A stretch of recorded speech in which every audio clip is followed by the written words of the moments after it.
احلى من الصوره.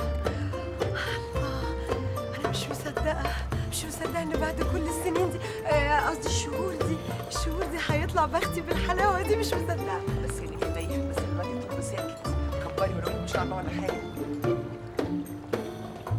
اهلا بالعروسه. اهلا. بنتي يا اخي بالراحه عليها، البنت هتموت في ايدك. هو بسني من ايدي. ان شاء الله بشرة خير في اخر. بشرة خير. انا اهو احسن نديني، انا رجعت اهو.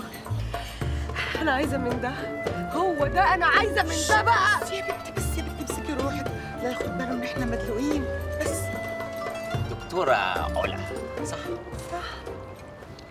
اختها؟ يا حياتي على ذوقك. والله المفروض بقى للاسف مامتها. اوه نو، مش ممكن. ده انا كنت فاكر حضرتك اساسا العروسه. يا خساره. مجامل ايه؟ هنبتدي مدرسه القرع المباشر ولا ايه؟ بس يا حوديه مش عايزين اسمع كلمتين حلوين قبل ما تاخديه. ركز معايا انا بقى. انتوا نسبة التوافق بينكم من أعلى النسب اللي مرت عليا في حياتي. انتوا الاتنين فصيلة دمكم قوة. برج العذراء، أهلوية، وموبايلاتكم بتبدأ من 013. بتحبوا حمائي وملكوش قوي في تامر. بتحبوا كمان أبو تريكة وحازم إمام. وبتموتوا في سندوتشات العسل الأسود بالجرجير. انت كمان؟ لا كله كوم بقى، والتوافق في سندوتشات العسل الاسود بالجرجير ده كوم تاني. ده هو ده اللي مخليني فرحانه. الفرحه مش سايعاني. كملي. كده بقى ما يبقاش فاضل غير القبول الشخصي. ها يا عرسان، ايه رأيكم؟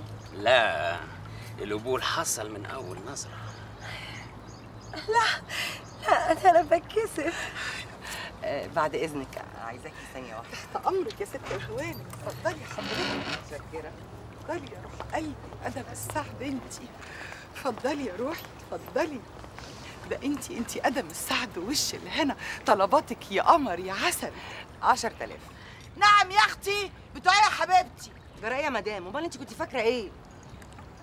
لا كتير عليه قوي. انت بتتكلمي ازاي يا مدام؟ كتير ايه؟ هو حد لاقي؟ وبعدين ده تمن خاتم دهب اي كلام، خساره في سعاده بنتك. لا قصدي ما انا كنتش عامله حسابي، انا مش جايبه معايا غير 4000 جنيه بس. كويس يا مدام، كويس حضرتك. خلاص سيبيهم بقى. عموما بقيه المبلغ بقى تجيبيهولي بالليل على المكتب، بس يا ريت يكون بدري لاني احتمال اسافر على الساعه 10. على فكره بقى، العريس ده بالذات عليه طلبات كتير قوي، ولو اتاخرتوا ممكن حد يخطفه. يلا يا جماعه، اشوفكم بقى على خير وبالتوفيق. اتعودوا بقى على بعض. باي باي. باي يا وش السعد. باي يا حبيبتي، باي.